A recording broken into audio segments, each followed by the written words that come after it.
For 34 years, Austin, Texas has lived in the shadow of a crime that changed the city forever.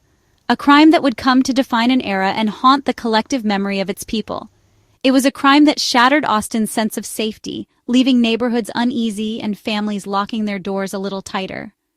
The city, once known for its vibrant music and friendly spirit, found itself gripped by fear and uncertainty. The yogurt shop murders, 4 teenage girls, Jennifer and Sarah Harbison, Eliza Thomas, and Amy Ayers, were more than a tragedy. They became a scar on the city's soul. Their faces, once full of promise and laughter, became symbols of innocence lost. On a cold December night in 1991, their lives were brutally taken, leaving families and a community forever changed.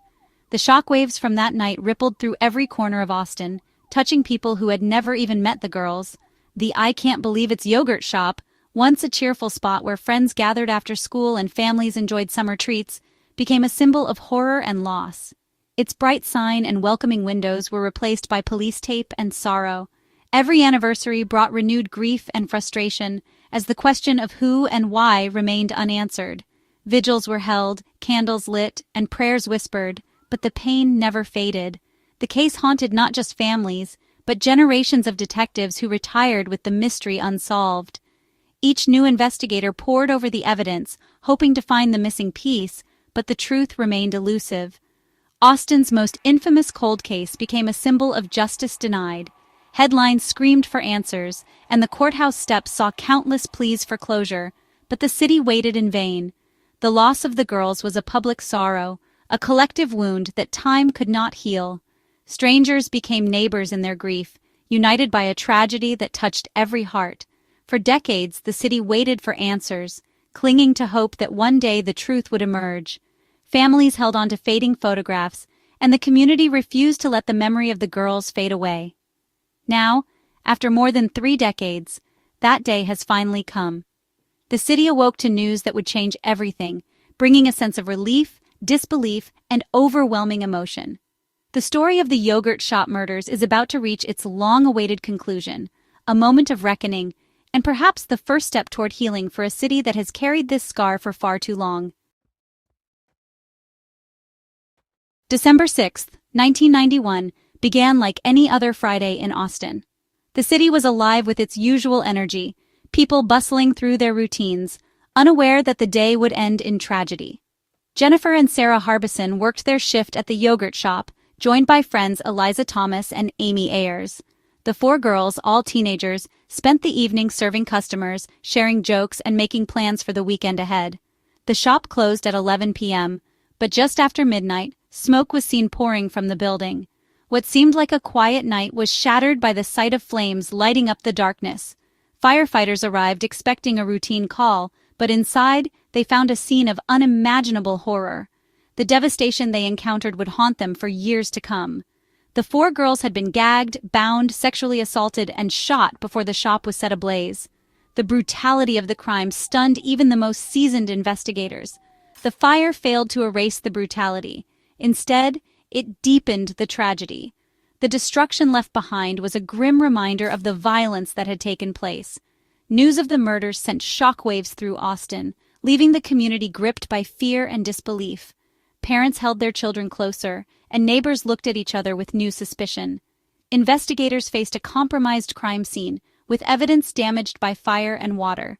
Every clue was precious, but many were lost to the flames. Despite tireless efforts, the killer vanished without a trace, and the case quickly grew cold. Leads dried up, and frustration mounted as months turned into years. The yogurt shop murders became Austin's most chilling mystery, the specter of the unknown haunting the city for years. The pain of that night lingers, a reminder of innocence lost and justice still out of reach. Years of frustration, confusion, and heartbreak weighed heavily on the families and community. The search for justice seemed endless, with every new lead raising more questions than answers. People who once trusted the system now found themselves doubting every step of the investigation. This relentless uncertainty led to a desperate search for answers, as detectives pored over evidence boards and families clung to hope that the truth would finally come out. The city was gripped by anxiety, and the pressure to solve the case mounted with each passing day.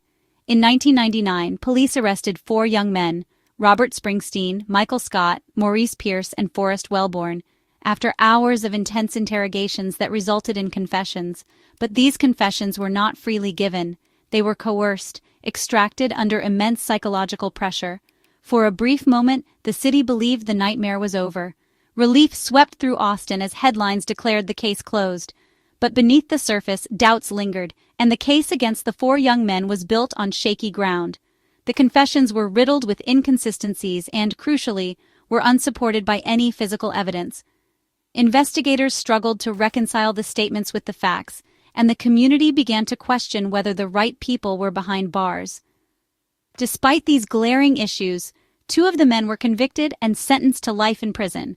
The other 2 were eventually cleared, but the damage to their lives and reputations was already done. Families were torn apart, and the sense of injustice deepened. Defense attorneys fought relentlessly, determined to prove that these men were innocent victims of a deeply flawed investigation. They challenged the confessions, exposed investigative errors, and brought national attention to the case. The turning point came with advances in DNA testing, offering a glimmer of hope. New technology allowed scientists to re-examine evidence that had once seemed inconclusive. The new analysis was definitive. The DNA from the crime scene did not match any of the accused. This breakthrough shattered the prosecution's case and cast serious doubt on the original investigation. In 2009, after a decade of legal battles and public outcry, the convictions were overturned. The men were finally exonerated, walking free after years of wrongful imprisonment. But the real killer remained at large, and Austin was forced to confront a painful truth. Justice had not been served, and the wounds of the case would linger for years to come. The case returned to square one, colder and more complicated than ever, leaving a community still searching for closure and answers.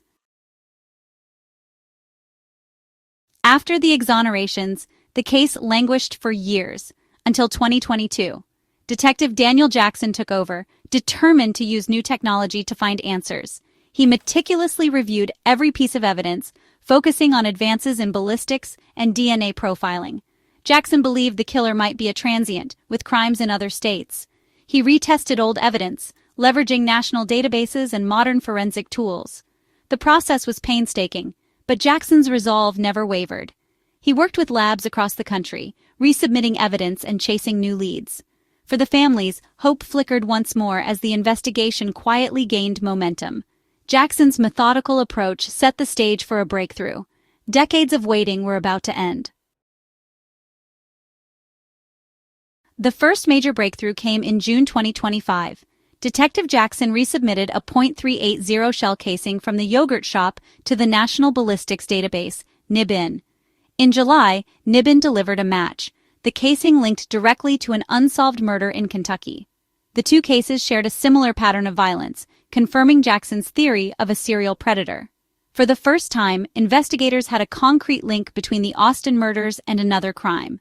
The focus shifted to tracking a killer who moved across state lines, leaving a trail of devastation. The shell casing, long forgotten, became the key to unraveling the mystery. The investigation was now a multi-state hunt, energized by this crucial connection. The net was closing in on a ghost who had haunted Austin for decades.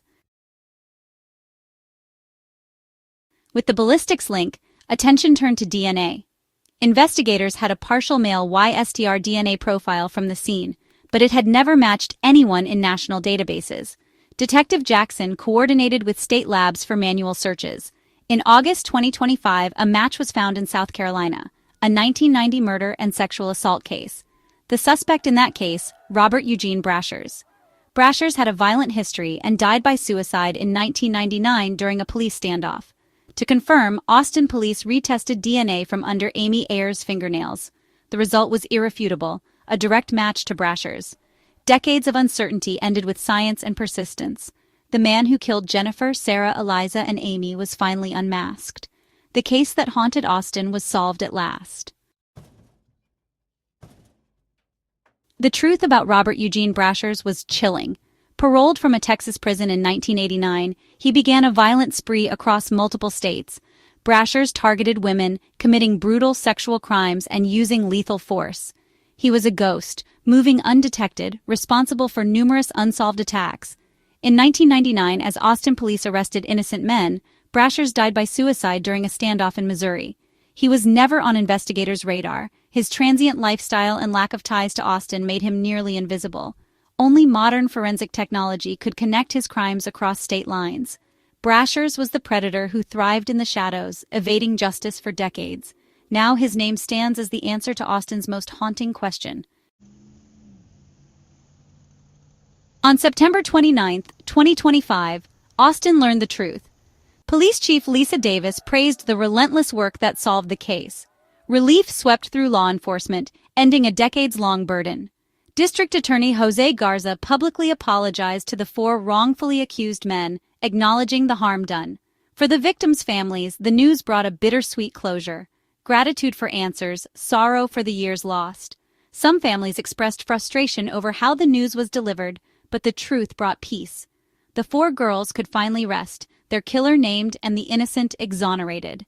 Austin began to heal. The weight of uncertainty finally lifted. The yogurt shop murders were no longer a mystery, but a tragedy with an ending. The city could now move forward, grounded in truth. The resolution of the yogurt shop murders is a testament to persistence and science. For 34 years, the case symbolized both tragedy and the failures of justice. Today, it stands as proof that truth can prevail, even after decades. Advances in forensic technology made the impossible possible, linking crimes across states and decades. For the families, the final word brings honor to the girls' memories and ends decades of speculation. Justice was delayed, but not denied. The story is now a beacon of hope for other cold cases. The book is closed and the truth is finally set in stone.